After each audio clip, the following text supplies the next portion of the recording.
Okay, my name is Mike Meyer. I'm our Associate 4-H Program Leader for Kentucky 4-H and glad to be with you all today. You made it in before the rain, which is wonderful, but I'm hoping to see you all have an excellent conference this week. It's going to be a lot of opportunities. How many of you all, this is your first time coming to Kentucky Volunteer Forum? Wow.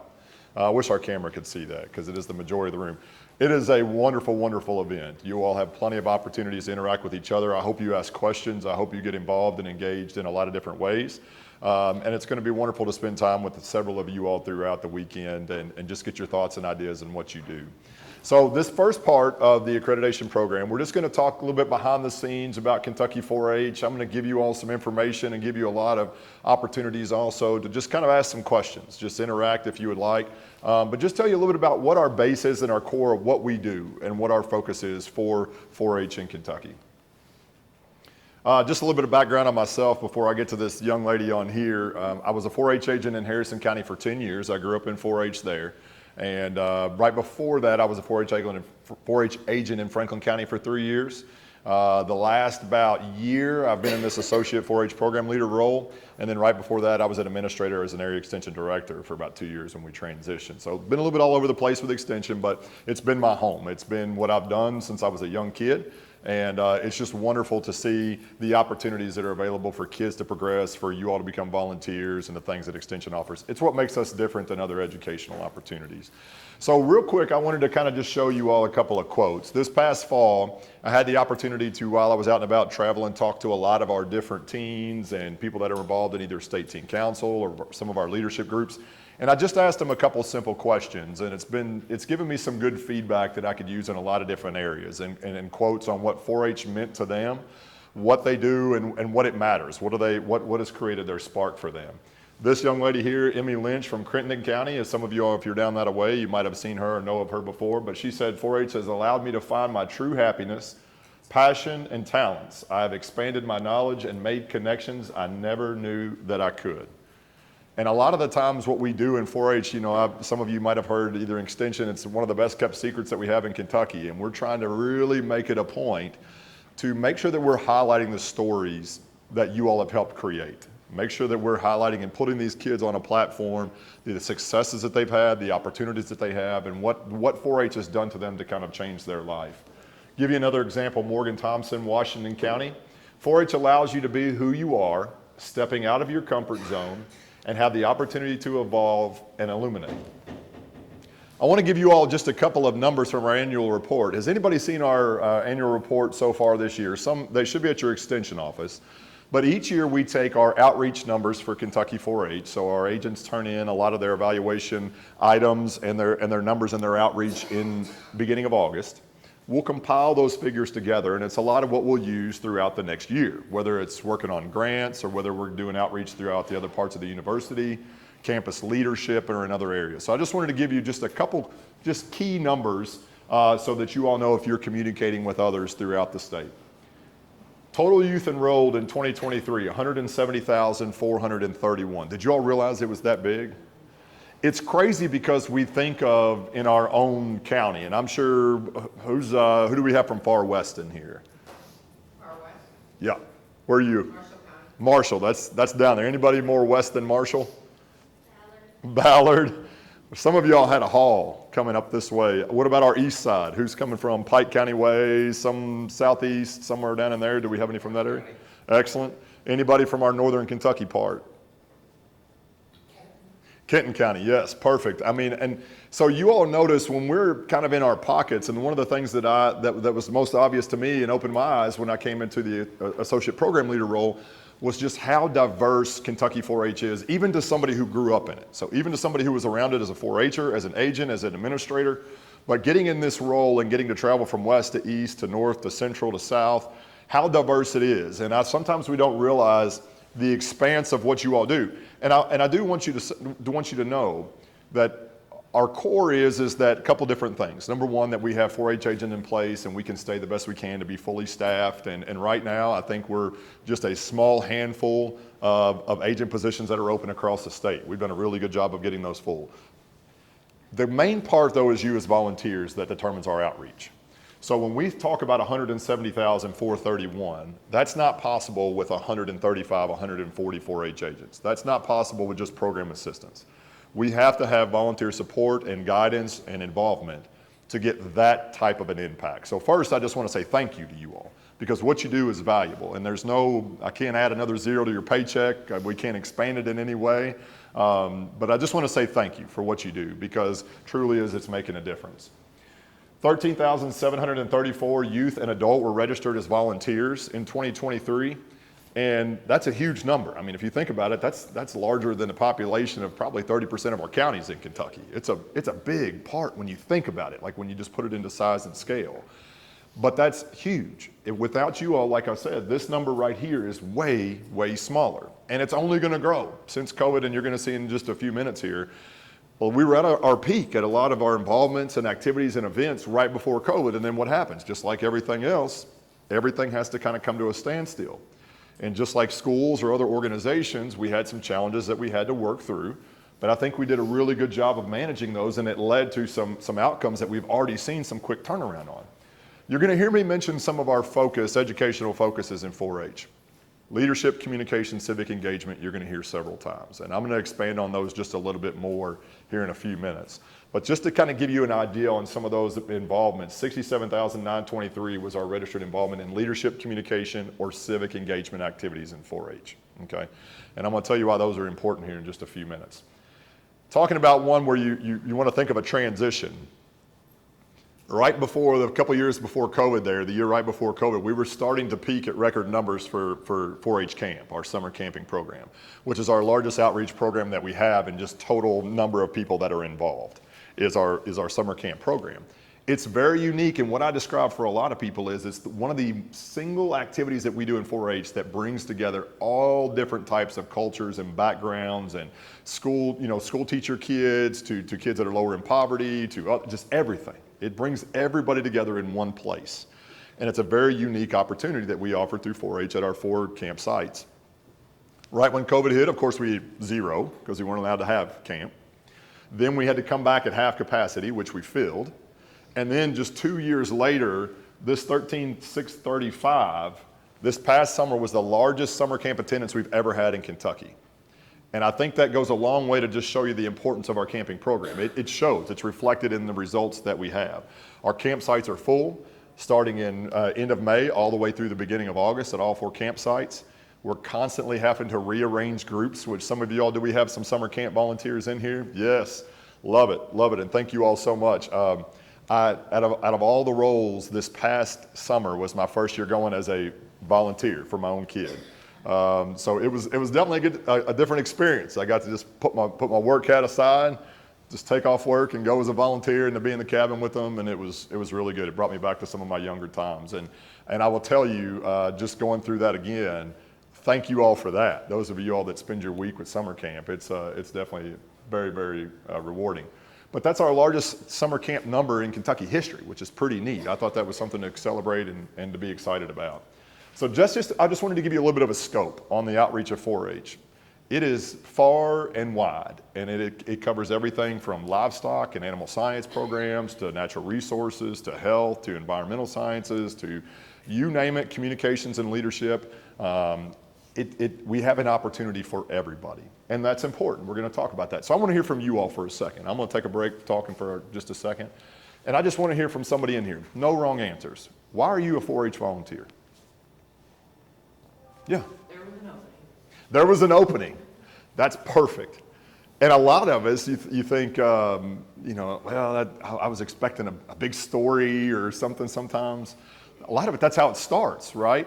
We kid a lot in 4-H, and I think if I mastered one thing, it was that. I did a really good job of being able to say, hey, I need somebody to go to camp and making personal ask, or hey, I need a leader, calling people up on their cell phone or texting them or stopping them, somewhere and saying, I need you to help me. And that's a lot of it how it starts. There's an opening or there's a need, and here you all are, right? Who else? Why did you become a 4-H volunteer? I work at a teen center and I was voluntold. Voluntold, yes, yes. That's a common thing in 4-H. I'm 4-H alumni. I was in 4-H, and then when my kids came up, as soon as they were old enough, my first program was Tober Class. Because they were of that age, and they were just And I love that. I mean, a lot of us we get our beginning because maybe our kids got started. And I had, just a short personal story here, but my kids do quite a bit with sports. They play soccer and baseball and those different things. And when they started, when they were 4, I had a really good friend of mine after my kids were born, just tell me, it's like the best time that you could give is just any time with your kids, period. Whatever they're doing, you be involved in whatever they're doing, if you can. Just be involved with them, because work takes us away from them enough as it is, or other commitments. So if you can be involved with your own kids, that's going to be some of the best time you could spend with them. I said, okay, my kids wanted to play soccer at 4 and 5. I've never played soccer a day in my life. Now I've been a soccer coach for 7 years. And I was like, people would have never saw it coming, but I love it. I love it because I was just doing something with my kids, and 4-H has been the same, getting to volunteer. So it's wonderful, wonderful. What else? Somebody give me another reason. Yeah. Me and my little boy was watching YouTube videos one day of animals. Yeah. And we stumbled across a guy presenting a rabbit for 4-H. And he was a little bitty then. He said, Dad, can we do that? I don't know. Let me look into it and see. And I found out that Knox County didn't have a rabbit club, so I thought about establishing one and did that. And that's it. You're going to hear me mention the word sparks here in a minute. I'm sure maybe that some of you all have. Like we're trying to give youth the opportunity to find their spark, to develop a spark, or whatever it is that gives them the energy. We've got opportunities in 4-H, and if it's not there with the right support and volunteers in place and you all, we can hopefully create an environment to make that happen. That's a really good point. Who else? Somebody else want to share? Yeah.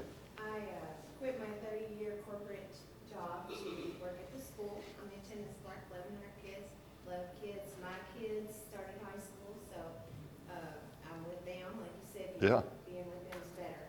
And my son, Saturday, will get his 10-year 4-H pin. Wow. Yeah. That's awesome. Yeah, my daughter's big into agriculture and UK, so I want to give back. I Yep. joined so I can give back because they have given so much to me and my kids. And it's certainly appreciated. People ask me a lot, why 4-H or other educational opportunities, and I tell them that what you mentioned is probably one of the biggest differences. Our school teachers have such a hard job and an impact on kids in a short window, but a lot of times they have 1 year to be able to interact with them and do that. And you all as volunteers, the beauty of our position in this non-formal education system is that we get to see them grow, some of them from the time they're 5, 6, and 7, struggle, advance through, and overcome obstacles until they're going to be 18 and a 10-year member, or 19, and then hopefully return in a volunteer role themselves. And that's the cool part about 4-H is you remember those days when they could barely get up in front of somebody and give a speech, and now they're a state officer or something, or now they're leading a club. And that's just, it's neat to see. I mean, that right there is the payment for you all, for us as agents. That's the payment of our system. Yeah. And to add to that, my daughter is the FFA president of Anderson County. Excellent. See? Yeah, and it's wonderful, and it's wonderful. We want them to just be able to succeed. Well, and I hope you all are encouraged just by hearing other people to say it. There's not sometimes it's just, I was asked. Sometimes I want to be involved with my kids. Sometimes there was a need. Sometimes I had a little bit of time, or maybe, I was a past, member myself. However you got here, again, it's important that you're here, and we're glad you are, and we want to support you the best way that we can, and we need you. Animal projects have helped me thrive. It has taught responsibility and given me the opportunity to compete across the state and beyond. It is a part of my life. Clayton Latart, Harrison County. Same deal. When we talk about, you're going to hear me mention progressive experiences here in a few minutes. And that's something I think that we want you all to become familiar with, something that we want to make sure that we're incorporating through 4-H. Has any of you all seen the Thrive model before? I don't expect you all to read this little print. So don't think you're going to have to do that. I'm going to tell you a couple of things that I just want you to know from the side. But our Thrive model is our educational model that we use in 4-H that basically gives us the structure of what we do, okay? And at the core of that here at the bottom, just at our roots of our plan, is going to be to understand youth developmental needs. What do kids need? What do youth need? They need belonging, they need relationships, they need the ability to find a spark or something that is them. What makes it them, right? It could be something that they're really skilled at. It could be that they're just naturally good in front of a group. It could be that they're very organized and structured. It could be something we don't know yet. But we want to help identify what those sparks are and develop those sparks that's going to make these kids individual. You're going to hear a lot of youth trends and things going in different ways, but we've seen a return a lot, I know, to people, DIY projects, do-it-yourself projects, things at home, homesteading in different parts. it's going to become more and more important that youth are able to function and work through different parts as they transition into those progressive years, as they come out of 4-H and into their secondary education. So at the core, our educational model just focuses on helping youth find their spark, okay? What it is that their interest is. The middle part is where you all come in to help cultivate that, right? It's to help develop or create what we call an atmosphere or a community or an environment in the office, in your club, in your program that makes that flourish the most, right? That gives that environment that is both for them to have a sense of belonging, that they feel like that they can fail and succeed and fail and succeed and go back and face adversities, but still push through and it be okay. And I think of it in terms of, you know, say livestock judging. I did a lot of livestock judging growing up, still involved quite a bit. But instead of youth being involved in, say, they go to a contest, some of them, they do really, really well their first contest. It wasn't expected, and that's all it took now to motivate them for the next 6 years, right? 7 years, 9 years. Some of them, they go to their first contest and they don't hear their name called at all. And it might be the last time they do judging, or it might be the last time they do speeches and demonstrations. A lot of that's going to depend on that culture and that environment, us as volunteers and agents and the people that are around that youth. How do we handle that particular situation? Do we give them a hard time because they didn't do as well? Or do we try to encourage ways maybe that, hey, that's a good start, first contest, it was awesome, you made it through, you filled out the cards right, so you went through the classes right. Here's what I think we can focus on for the next time that's going to help a little bit more. Remember a couple times that maybe we missed practice. Let's try to make it to a couple more practices. Let's break it down and just work on pigs before the next contest. Let's make a small goal. And then make little steps, and we're enjoying the process, right? We're enjoying the process. So how are we creating that environment to cultivate a thriving environment? Positive youth development through progressive experiences. I mentioned progressive experiences before a second ago. Our big focus for Kentucky 4-H is how are we providing opportunities for youth to go to the next step, the next step, the next step, the next step, right? We don't want to just focus on something where we're teaching them an activity or an event or a subject, but they have nowhere to go with it. We want to give them a place to grow.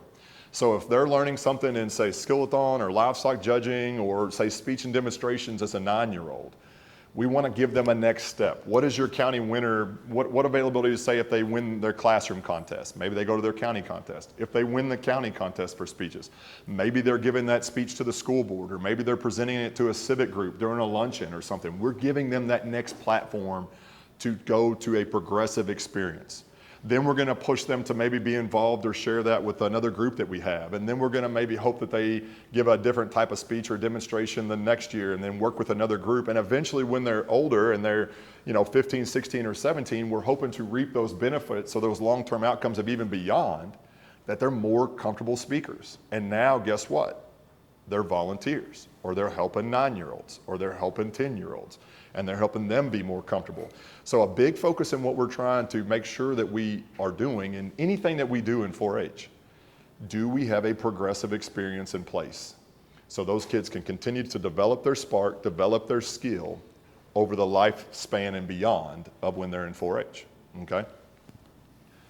And hopefully at the top, it's going to lead to a couple of different things. Our community assessment, did you all remember filling out the community assessment survey? I'm sure several of your all's offices kind of pushed those, because we're just now going back into the next cycle of those. The end of the past one, two big things that came out of that for us was workforce development and community vitality in youth. Making sure our youth are prepared for the next step. Are they ready for the interview process? Are they ready to make themselves excel or stand out or shine in the course of looking for a job or career? Can they transition to whatever their post-secondary education is, whether it be four-year college or community college or going right into trade or the workforce? Can they transition? Are we helping with that? Are we helping provide doors and opportunities for them and making connections for them into that career path? So helping to develop that workforce development. The other part is the community vitality. Do they feel like their opinions matter? Do they feel like they can make a difference, or they can do activities or events and they're heard? Do they feel ownership in their community? or in their, where they live and where they go to school and where they get back, to where they want to then in turn return to that community. Make sure if they want to be in leadership positions or work or expand or families, that they feel like they have a tie to where they live. And it's not just I'm here to punch a clock and go home or do this, that I feel like if I've got an opinion or a thought, I can make a difference. And we want to start to culture that. And those are two things that came out of our last community assessment. Our big thing that 4-H is going to be known for is developing leadership, communication, and civic engagement skills. Okay? We want youth to, when they are done with 4-H, and we say, what certain things can you specifically tell me what 4-H helped you accomplish? We want youth to be able to say, I'm a better leader, I'm a better communicator, and I'm more civically engaged. So that goes with anything that we do. If it's livestock judging, if it's animal science projects, if it's a speech, how are we helping them gain leadership, communication, and civic engagement skills in those activities? So it's not, I want you to think of it, I'll hold that thought. I'm going to expand on that here in just a second. So purpose of 4-H, create positive youth development opportunities, develop those leadership, communication, and civic engagement skills, transition through those progressive experiences. That's the vehicle we have. That's one of our biggest resources is we get kids for an extended period of time. We want to take advantage of it, right? We don't want them to just be here when they're 9 or when they're 10 or when they're 11. We want them to be here when they're 18, 19, and then beyond and come back as volunteers and be in a vibrant part of their community. And they say, we owe it to 4-H and our 4-H involvement.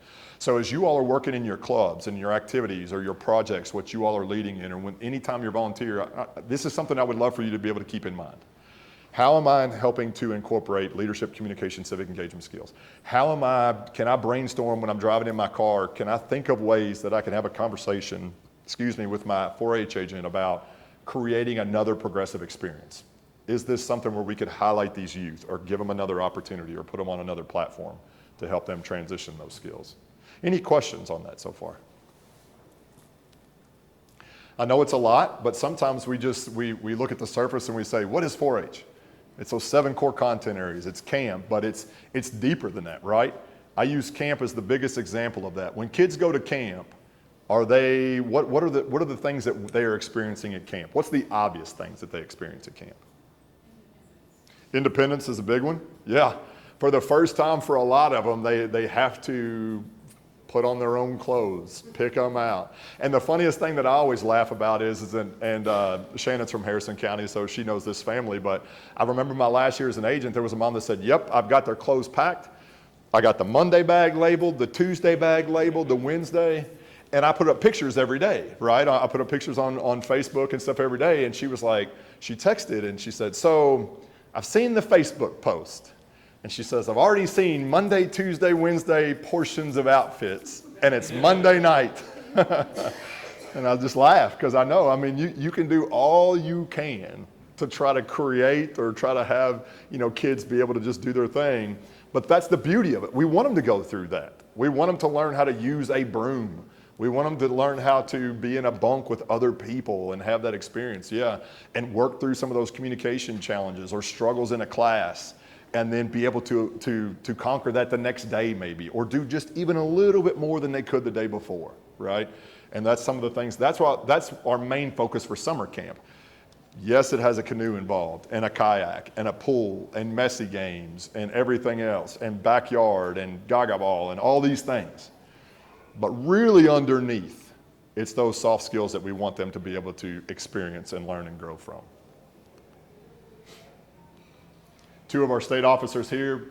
Because of 4-H, I'm a strong leader, effective communicator, and a kind servant. I have learned to serve others, love them, and encourage them to chase their dreams. And then Avery said, because of 4-H, I feel empowered to make a change in my community, and I feel more confident in my future. That's what we want. And I've had several different people that have told me a success story of youth in a certain county of how they've overcome something or done something or accomplished something. And I just think, I'm like, man, we have got these examples in every single county we have in Kentucky. They're all over. You all are creating them every day in everything that you do. We've just got to put a face to that. We've got to put a face to that. We've got to give them an opportunity to share that sometimes. Goes back to what I mentioned before about the underlying skills. There's a difference between the vehicle that we do in 4-H versus the purpose, okay?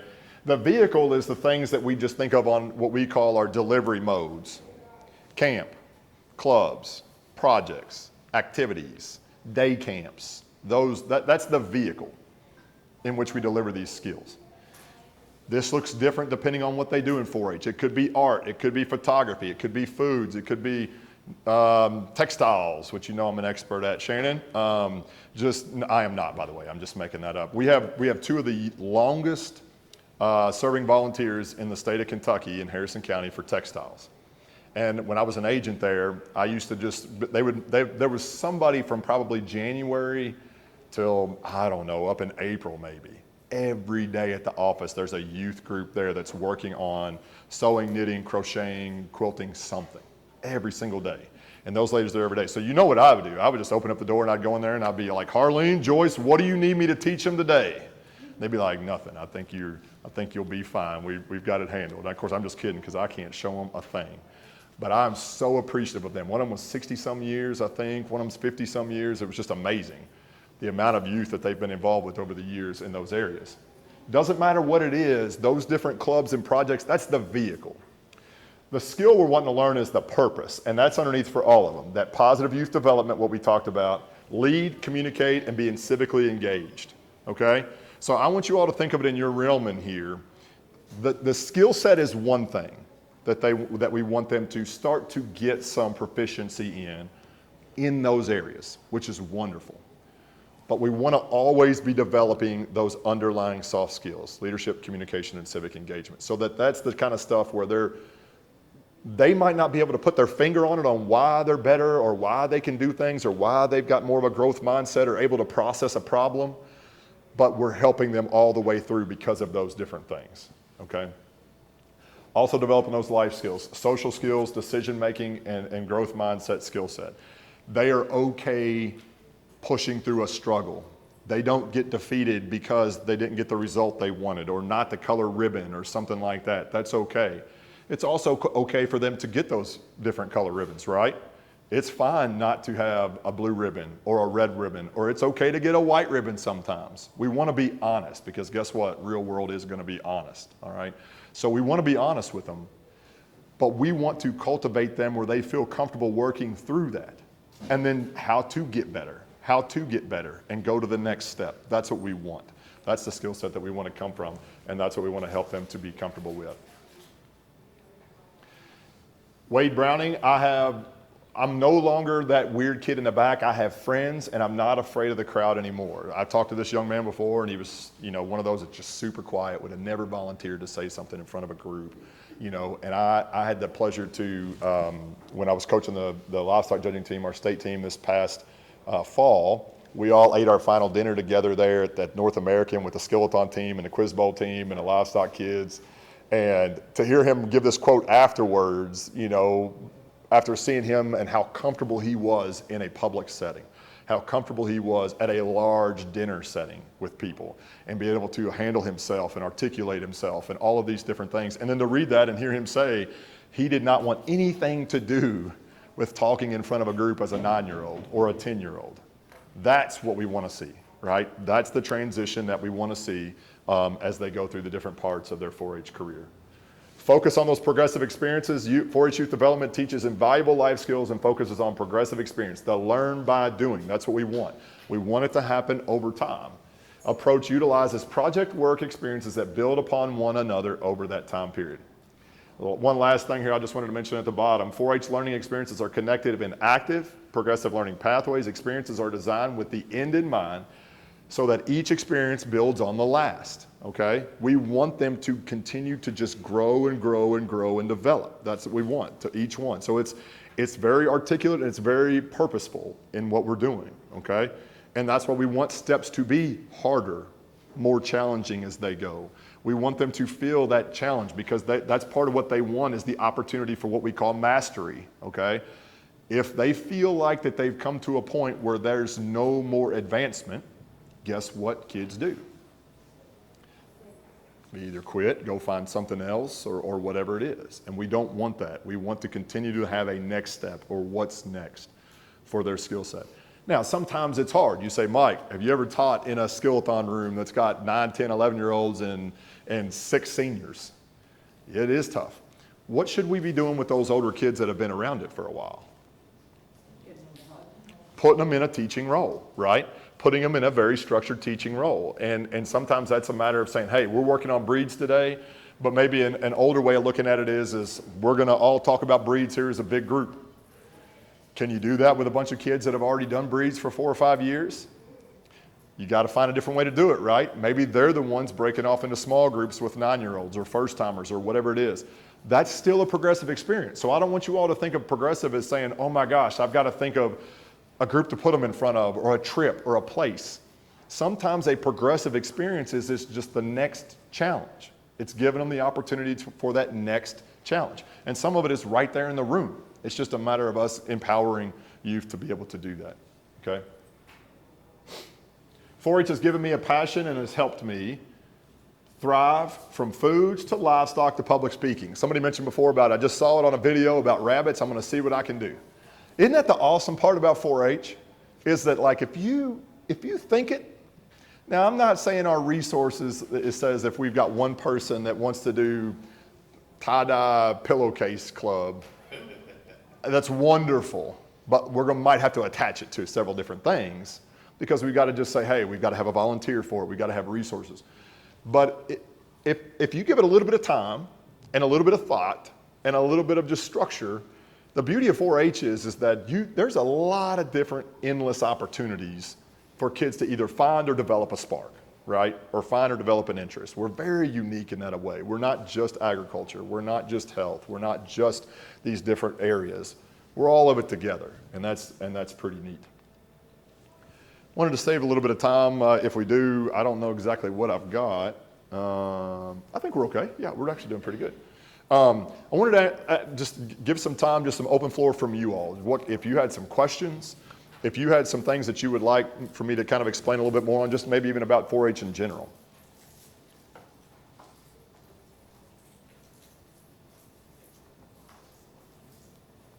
I think part of, what the definition of this, the thing was before for yesterday, it was like the things you wanted to ask, but you never knew or something like that. So, I think I consider myself pretty transparent the best I can, and I certainly value all as volunteers. So just if you just had a question in general about anything, about processes or what we do, our focus, calendar, timelines, just anything that you all can think of that you might have a 4-H question, I'll be glad to talk. So she asked, how that relationship is with 4-H's and school programs. And, one thing, I encourage you all too to just think of it, in this way. And this is the best example of this actually.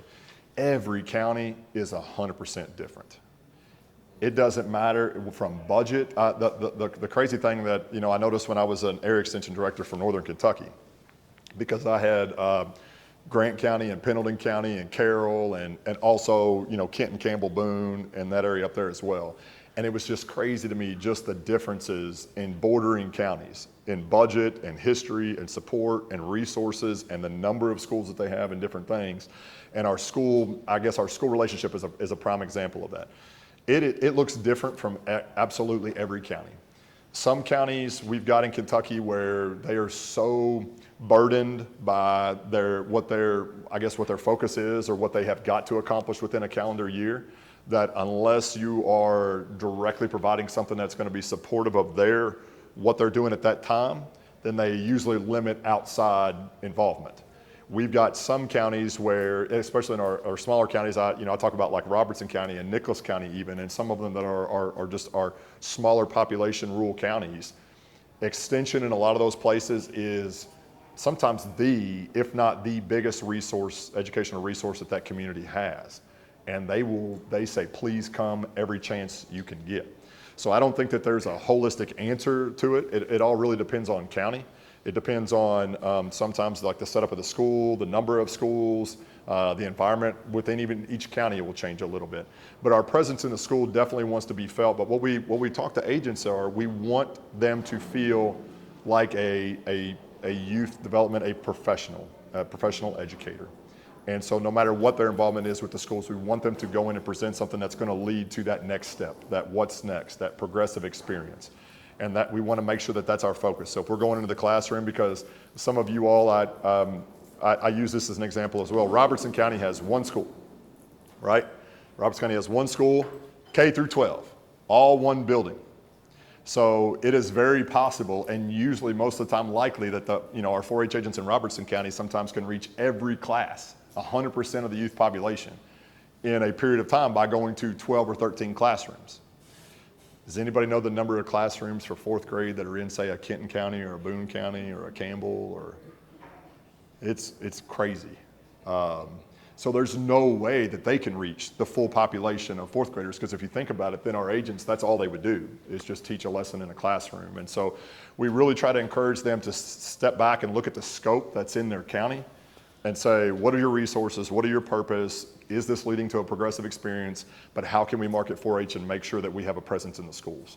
A lot of them are doing advanced activities with the middle school now. So a lot of people are starting middle school type programs that are specific either for science classes or for health or leadership or communication classes, because they can do more of that what's next type of involvement, that they can get them outside of the classroom or do things throughout, like maybe a full semester versus just maybe possibly one time at that classroom in 4th or 5th grade. Certainly important. So our school involvement and our activities are certainly important. We want to make sure that we always maintain a face of that, but it's just so different for every county, so different. How many people in here have younger kids, say 13, 14, 15 and below right now?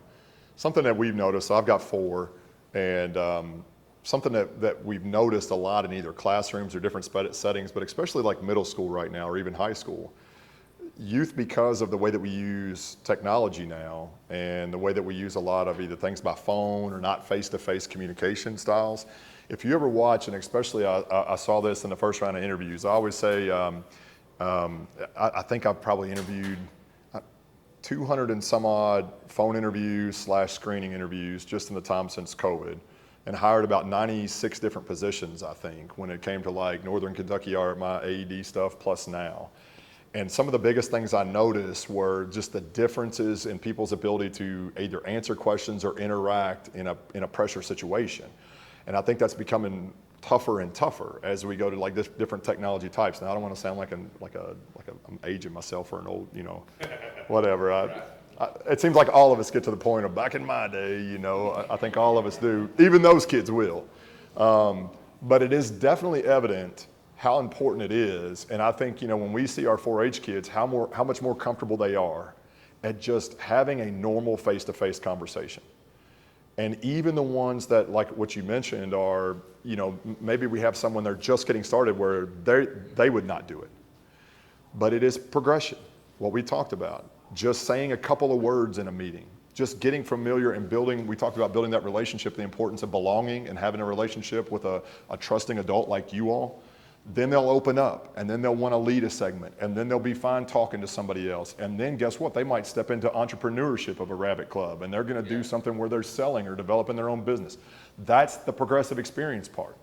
And it all starts from just, I'm going to bring my rabbit and see what happens, right? Yeah. What kind of time we got? Is it supposed to be on the 50? 13:47. So 3 minutes tops? 3 minutes. Another question. I love questions.